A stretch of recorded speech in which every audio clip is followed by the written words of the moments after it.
Welcome back to Raising Tomorrow podcast, where we get candid about the joys and struggles of motherhood and navigating raising tomorrow's generation in this crazy world. We know that motherhood can be super difficult, especially for new time moms facing challenges and feelings all for the first time. And we just want to remind you that you're not alone in those feelings. Today, Rachel O will be sharing her pregnancy and birth journeys. So, with that, I guess we'll just dive right in. Hey guys, welcome back. I'm Rachel O. So basically the first kind of challenge, I guess, that I had with pregnancy was telling my family after I found out. Our pregnancy was not planned. We had been planning to start having kids within maybe 2 to 3 years, not this soon. And we actually weren't married yet. We were engaged, but not quite married. And I come from a pretty traditional background, so I was very, very nervous to tell them that I was pregnant before being married. Had anyone in your family before, like, were you the first one who had a kid before you guys were married? But in my immediate family, I was definitely the first. And you're the baby of the family, right? So, Yes. So I am the baby and the only girl, and definitely a dynamic where I feel like they all kind of feel the need to give their opinions and advice about everything that I do. It can be a little overwhelming at times. That was kind of another concern I had about telling them, was sort of that fear that they would think that I wasn't ready, think that I wasn't capable of being a good mom because it was unexpected and we hadn't planned for it. Definitely very nervous to tell my family. I remember just like shaking when I was like getting ready to call everybody. Aww. My parents reacted a lot better than I expected them to. I think there was definitely that initial shock. They were extremely supportive throughout my whole pregnancy, and they love my daughter to death and would do anything for her. The other thing too is that my husband and I had just recently moved like halfway across the country from both of our families. And we had both just started our careers. So like I had literally been a nurse for about a month when I found out that I was pregnant. And my husband had been working as an engineer for, I want to say maybe like 6 months. So just kind of starting to get into the yeah. Exactly. Like just kind of barely starting to establish ourselves and everything. So I think all those factors playing into it, I just kind of knew that people were going to be like, oh, how is she going to like navigate this? It's like being first time parents and being so far away from both of our families and not having that help. Like I said, everyone was very supportive and everything, but just kind of that initial shock was a little stressful to deal with. My second biggest challenge was being a brand new nurse while being pregnant for the first time. I actually went to nursing school during COVID. Like our clinical time in the hospital was cut down. Yeah, quite a bit. Okay. So we didn't have a whole lot of actual patient practice.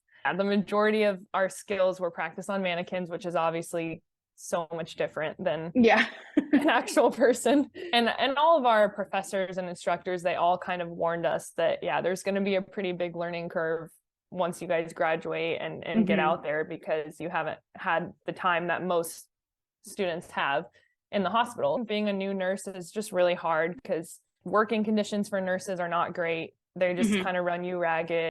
You're just basically on your feet for 12 hours straight, and you have so many responsibilities, and it's just very, very overwhelming when you first start out. And then just not having that practice in the hospital kind of further made that transition difficult. I am someone that struggles a lot with anxiety, like even prior to pregnancy. It was kind of heightened during pregnancy just because of that weight that I felt, of I'm responsible for this human being that's growing inside me. Being very particular about everything that I ate and just being like nervous. I remember you mentioning in your story that you like stopped running. I was kind of similar to where like I had been weightlifting for pretty consistently for a few years before getting pregnant.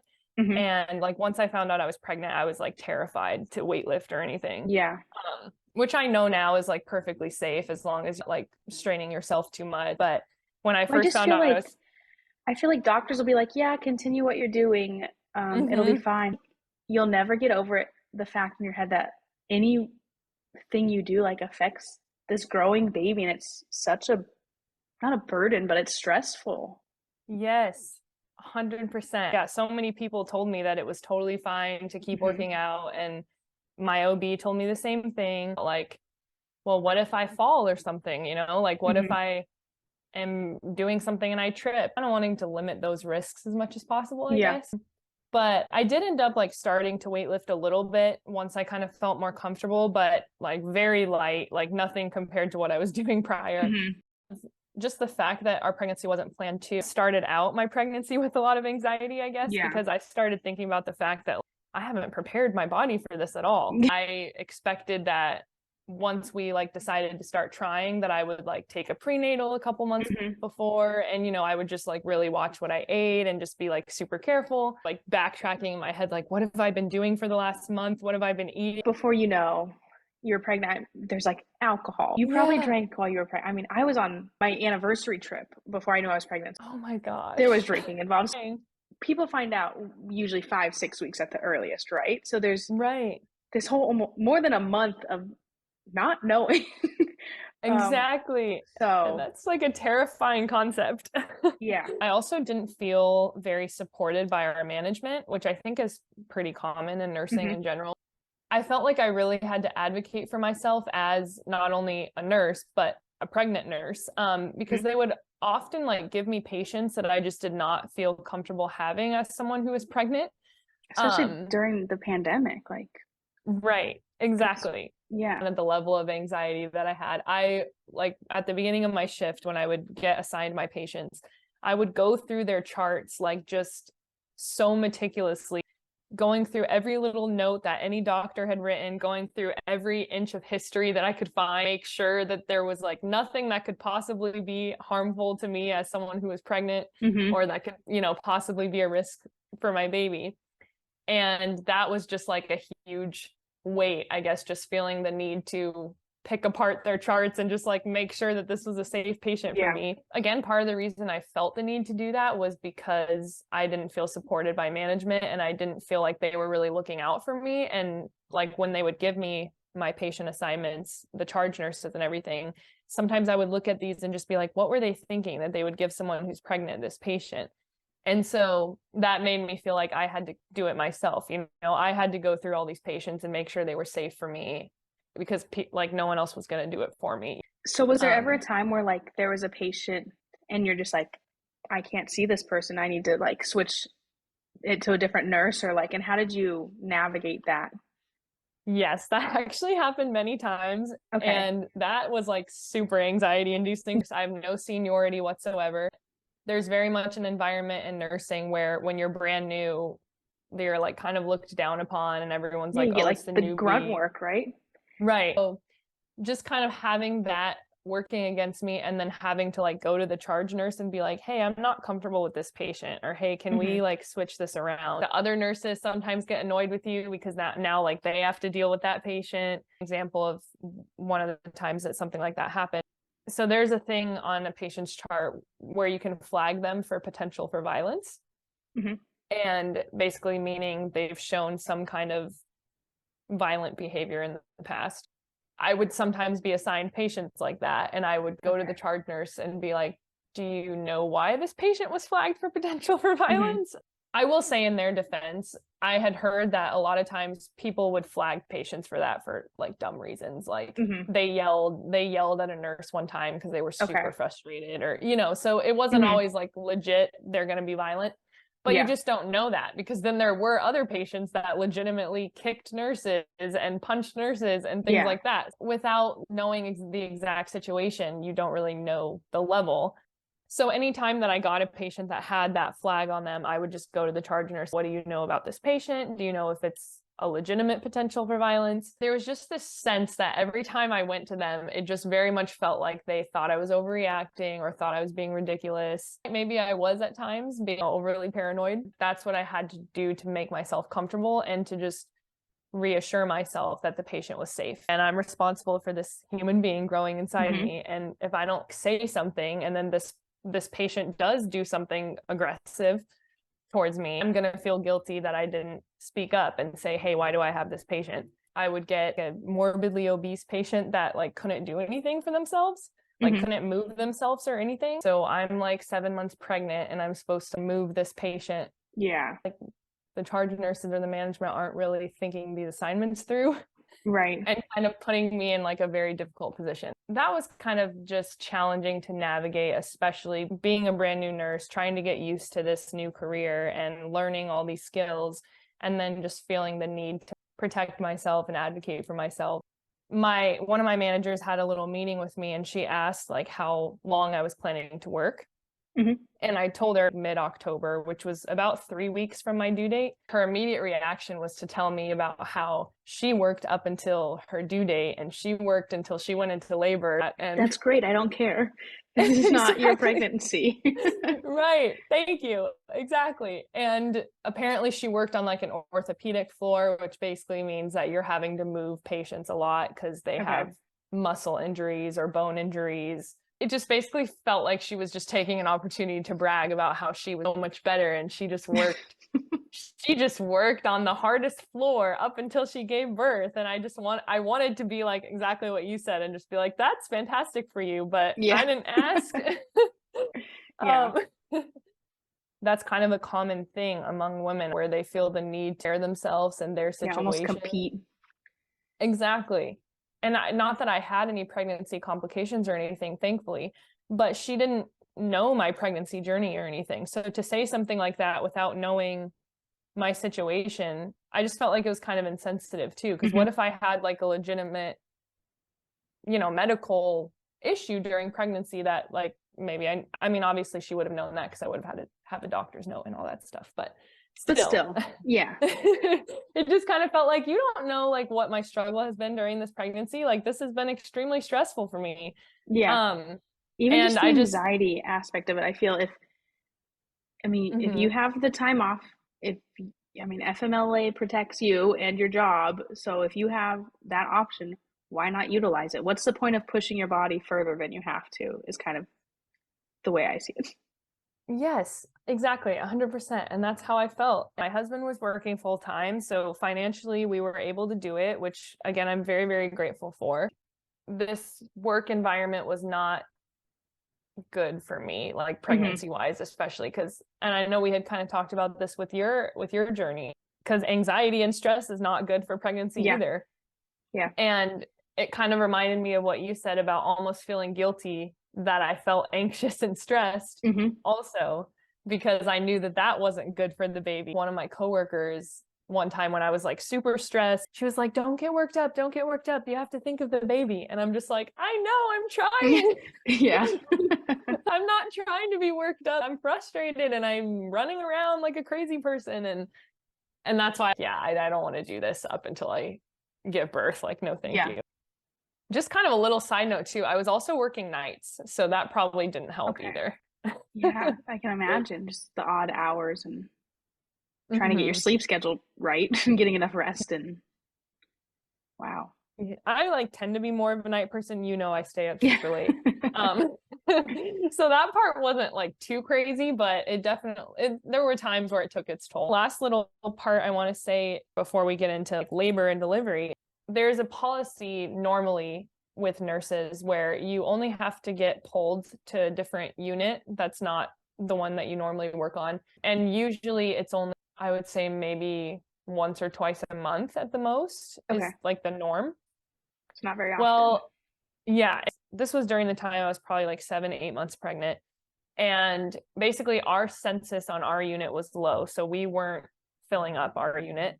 And there were a lot of other units on the hospital that were overflowing, that they really needed extra help. We started getting pulled to different units every other shift. For like a seasoned, experienced nurse, that probably isn't a huge deal. But for me, being a brand new nurse, I'm just barely starting to get used to my own unit and understanding the types of patients that I'm working with and knowing where everything is. And now I'm getting pulled to these units that I'm completely unfamiliar with. I don't know my coworkers. I don't know the management. I don't know where anything is. And these patients that I'm taking care of are like way more critical than what I'm used to on my unit. So that was happening like every other shift. And at this point I was like 8 months pregnant. Every single night going into my shift, just being like terrified that I was going to get pulled to another unit.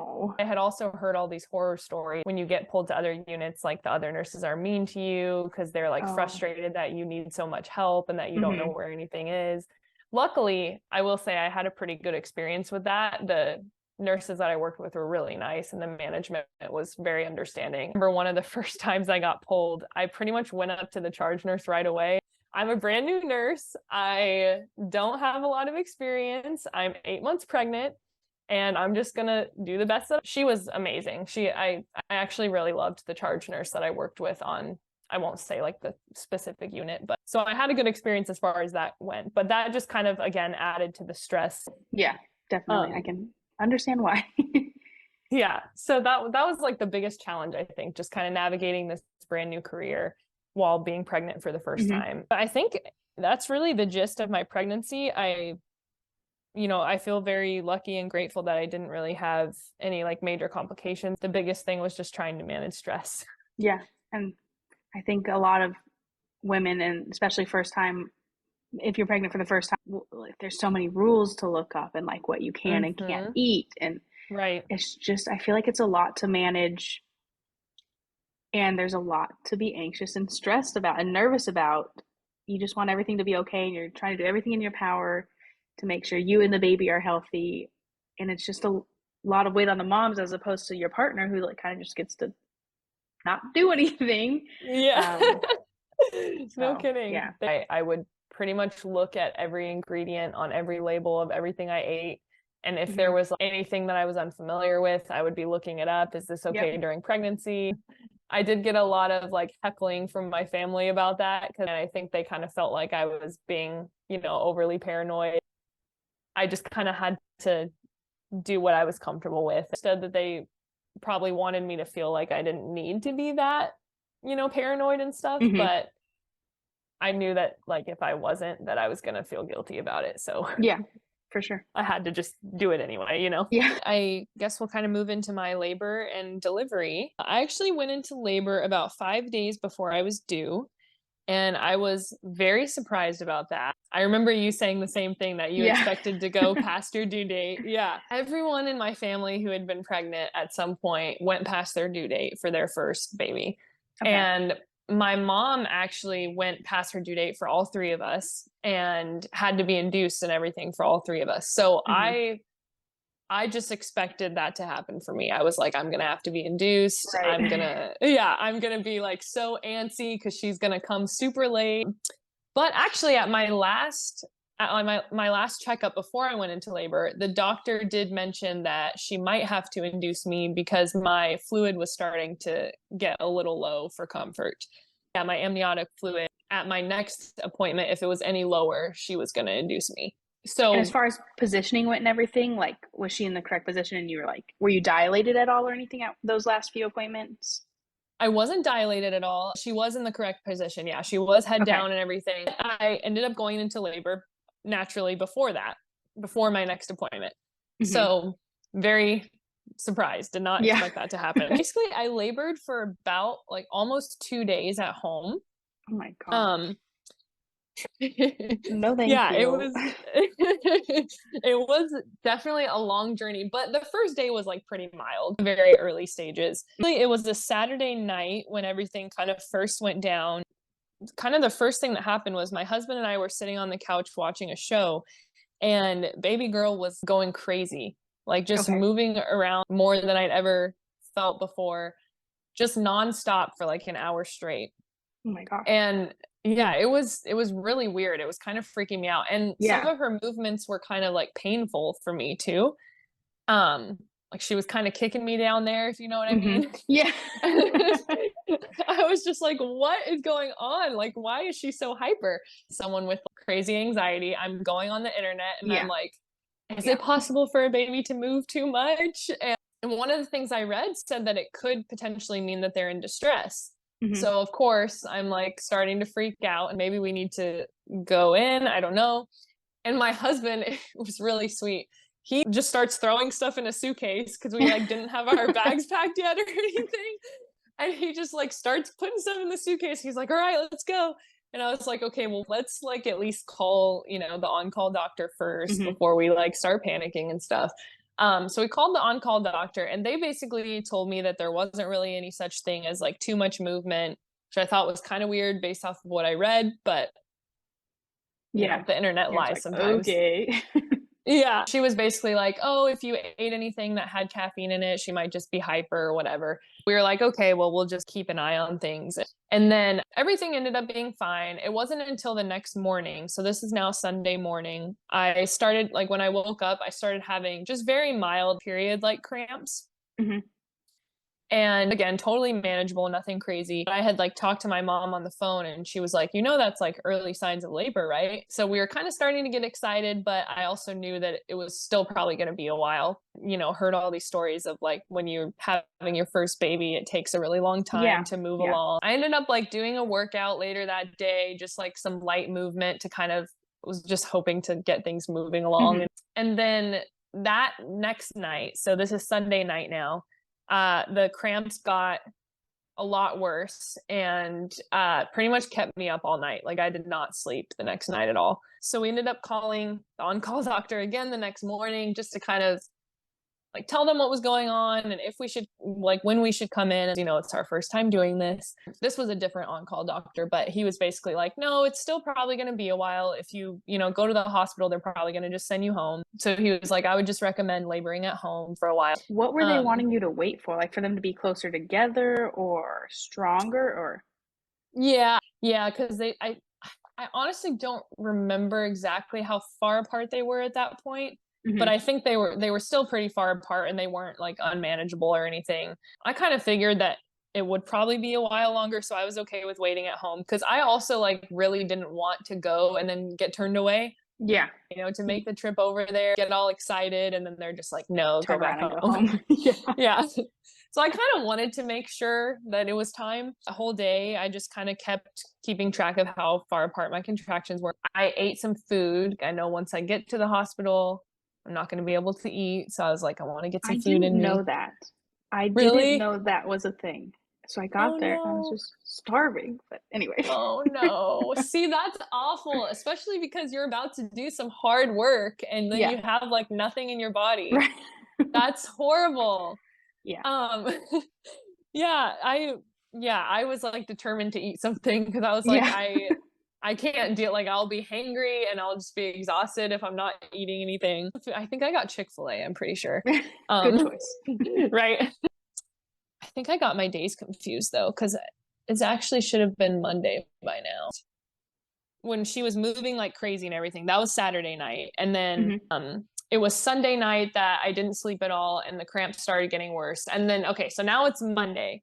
The Monday was the day that I called the on-call doctor and they were like, it's probably going to be a while. Just like a fun little side note, this was also Halloween. And basically at one point during the day, I kind of started to regress a little bit. Like all of a sudden my contractions started getting further apart. And that kind of freaked me out because I was like, no, like this is not what we want. Like we want to move forward. We decided to go for a walk because again, I kind of wanted to speed things up. And we thought it would be fun to like see all the trick-or-treaters in our neighborhood. And it's kind of cute. We like kind of fantasized about taking our daughter one day and just kind of talked about that and just like stopping every few minutes for contractions. And I was timing that. That must have done the trick because almost immediately when we got back from our walk, my contractions really picked up. I actually called my aunt because she was a labor and delivery nurse for like 30 years. So I think I had called my parents first to just kind of update them and stuff. And then I called her just to kind of get her opinion on like when I should go to the hospital. And she was like I would wait until they're like 4 to 5 minutes apart and lasting like a minute long. Almost immediately after I got off the phone with her, I'm continuing to track them. And sure enough, they're like 4.5, 5 minutes apart. And they were lasting like 50, not quite a minute, but like 50 seconds. And they were starting to get bad. So I told my husband, and this is another good piece of advice from my labor and delivery nurse aunt. She suggested that I drink something with sugar in it as a source of energy. Again, she was saying like, once you get there, they're not going to let you eat or drink anything. Yeah. So I sent the husband to go get me a Sprite. And I also wanted French fries. So he got me a Sprite and French fries. There you go. And then he ordered himself food from DoorDash. I basically was like, I think it's time. Like they're 4.5, 5 minutes apart now. They're getting really intense. I think we need to go to the hospital.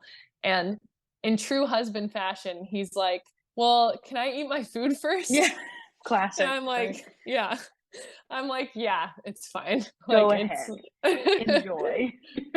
really, please. This is about you, right? Yeah. Um he's like, well, I just don't want to get to the hospital and then like things pick up and I can't eat. And I'm like, yeah, poor you. Um, Right. but but no, anyways, it was fine. It was still manageable and stuff. So I was like, yeah, sure, eat your food. I don't think we were completely packed yet. That sounds like something we would do because we're very we're very last minute people. I think I was like mostly packed, but I still had like a few things to throw in or whatever. And like you said in your video, the guys just throw a couple things in their bag. So Yeah. Right. no big deal. But so we finished packing our bags and stuff, and then we headed to the hospital. Basically went to the OB triage, and then the nurse practitioner came in and checked me. And I was actually 6 centimeters dilated and 100% effaced. Okay. Wow. So you're like there. Yeah, I was like, yeah, I guess it's happening. I was very relieved because again, because of all the stories that you hear about how long it takes for your first time and everything, I'm sitting here thinking like they're gonna tell me that I'm only like 2 or 3 centimeters. And because I had already been laboring at home for like 2 days and the pain was starting to get pretty intense, I just remember feeling like I'm going to be devastated if I'm only at 2 or 3 because this is starting to get bad and I don't know Yeah. how I'm going to like make it to 10 if I'm only at 2 or 3 at this point, you know? Like I was like, oh God. So I was very relieved when they said that because I was like, okay, like I can do this. And I actually hadn't decided yet if I wanted an epidural either. I was kind of like hoping to not need one, like Okay. ideal situation, but I wasn't going to be like devastated if I decided to get one. Also kind of like rubbed it in my husband's face a little bit.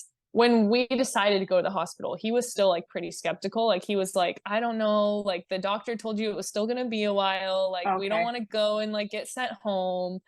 So when when they told me that I was 6 centimeters and 100%, I was like, I told you it was time to go. He was like playing online chess because they had him go wait in the waiting room while they checked me because they just like weren't sure if I was going to be admitted or not. And so they basically, after they checked me, they went out and got him and they were like, yep, you guys are being admitted. And he was like, wait, what the heck? Wait a minute. Yeah, he's like, wait. And I was like, see, I told you. We were admitted to a room and they had to manually break my water because it didn't break on its own. And I don't remember if they told you this or not. They told me that the contractions would get a lot worse once they broke my water. Oh, they did not tell me that. But I had already had my epidural at that point, so. Oh, okay, right. That makes sense. Told me the contractions would pick up quite a bit, and I didn't really think about this until later. I think I looked it up later, but it's because the bag of water is like a barrier. Okay. So once it's broken, you like feel the contractions more intensely. And they were not wrong. The contractions got like insane after that, and they started being closer together. And so at this point, I was like, I don't know if I can do this. Because once when they first told me I was 6 centimeters already, I was thinking like, oh, if I'm already at 6, I feel like I can probably do this. Like I can probably make it without one. But I didn't know like how long it was going to take me from that point to get to 10. Yeah. Once they broke my water, it got really, really bad. And basically asked the nurse like how long it would take to do the epidural. Like what you had said, I didn't want it to like be too late, you know.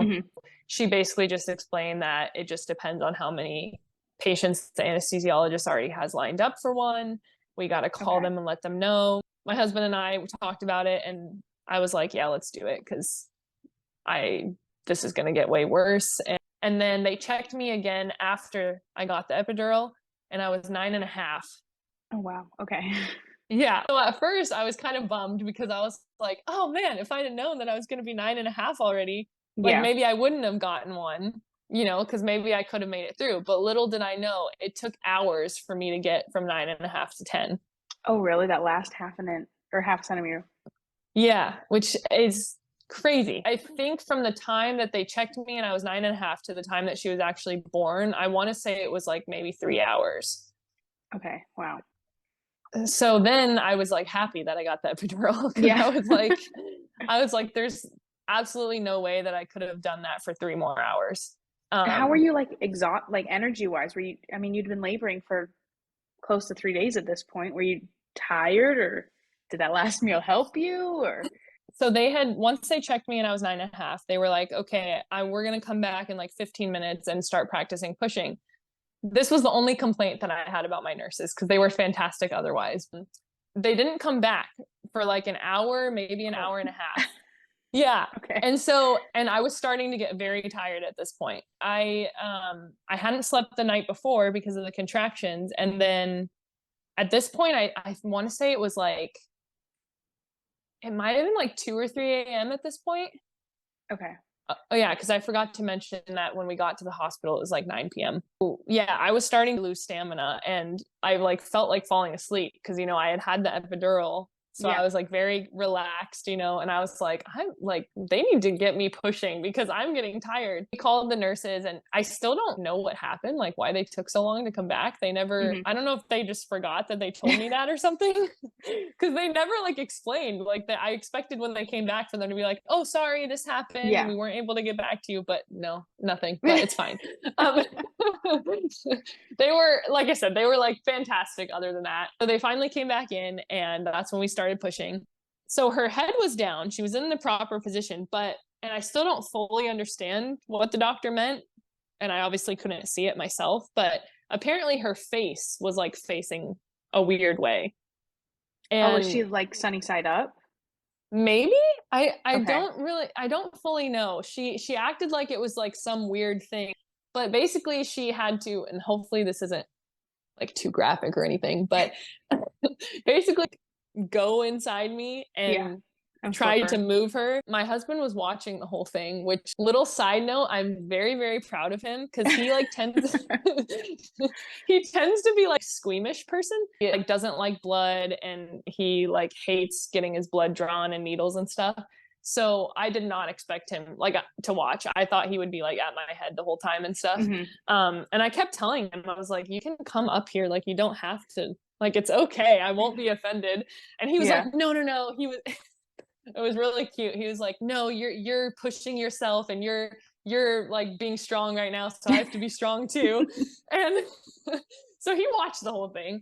And he was like, it was a good thing you had an epidural because what she was doing looked very painful. How much she was stretching me and like trying to move around and stuff. So he was like, yeah, that looked real painful. Anyway, she kind of had me freaked out at one point because as she was trying to maneuver her face and everything, she basically was just like, yeah, we're going to have to like make a decision pretty quick here. Like I interpreted that as we might have to have a C-section if, this doesn't solve itself soon. And I had already been pushing for quite a while at this point. So I was like pretty bummed to hear that. Like I was like, no, like I've already done all this work. Now I'm gonna have to go get cut open, like please no. Basically ended up pushing for about an hour and 15 minutes, I think it was. Oh my gosh. Sounds exhausting. It was, but they had my husband holding my leg and then also like tilting my head down at the same time to kind of like try to keep me in the right position. And they were like, my nurses were just really good at coaching me through it and everything. So it kind of like kept me focused. Don't get me wrong, it was definitely exhausting. But I think just the adrenaline of like, I want to get this baby out, not wanting to have to get a C-section, just wanting to avoid the risks of surgery. I'd already been pushing for a long time. So I was like, no, like we can do this. So pushed for about an hour, 15 minutes. And then, they did the whole thing once she was starting to come out where they like grab everything and like get their gowns on and like get the scissors. And I was like, oh my gosh, this is like the movies, it's happening. And she was born at 5:44 in the morning. So had been like doing that at the hospital all night. And this is on Tuesday? Yeah. So you went from Saturday afternoon-ish to Tuesday morning. Well, technically, so I kind of messed up the day. So Saturday night was when she was like moving like crazy. And then it was like the next morning that I started having like the period cramps. So it's technically from like Sunday morning to Tuesday morning. That's still a very long time, I feel. So kudos to you. Thank you. It was a journey for sure. But I I was very happy with my labor and delivery experience. Like, my nurses were really good, very supportive. My husband did a great job. He's a very, very good support person, other than wanting to eat before we went to the hospital. I mean, overall, it was a really good experience. Was glad that I got the epidural. I think my husband will be bummed if I don't share this one little quick story. When my contractions started really picking up before I got the epidural, just like being so supportive, all hyped up, like trying to help me get through it and stuff. And he started doing push-ups in the hospital room. And I was like so embarrassed because there was like nurses walking by the room and stuff. And I was like, what? Can you just stop? Like, what are you doing? And again, it was this whole thing of like, you're pushing yourself, you're doing hard work. Oh my gosh. Yeah, like, I have to push myself too. Like, you're inspiring me and all this stuff. And I was like, okay, that's cute, but like, you're embarrassing me. And kind of like lighten the mood. Like, it gave me a good laugh, if anything. Like, helped get my mind off the contractions for a minute. Yeah. But I had to share that because he would be bummed if I didn't. He loves that story. So, so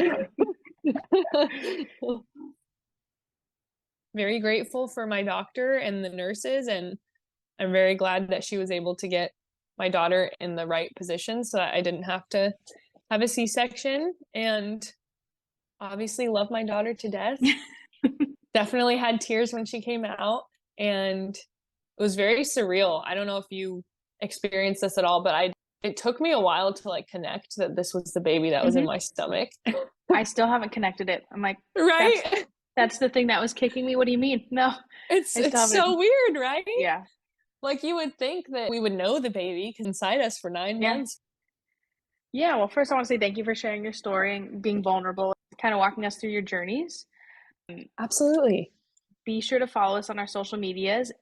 Instagram is Raising Tomorrow Pod. We kind of share some motivational infographics and reels and that sort of thing, and all things moms. If you want to catch up with us on there, we look forward to our next episode with you guys. Our YouTube is just Raising Tomorrow, and we also have TikTok. It's Raising Tom Pod. So I need to change our username to Raising Tomorrow, but it wouldn't let me change our username more than once. So it's Raising. So it sounds like it's like Raising Tom, but it's just it's short for Raising Tomorrow, but it's Raising Tom Pod. That's our TikTok. Thank you guys for listening. Bye, guys. Bye.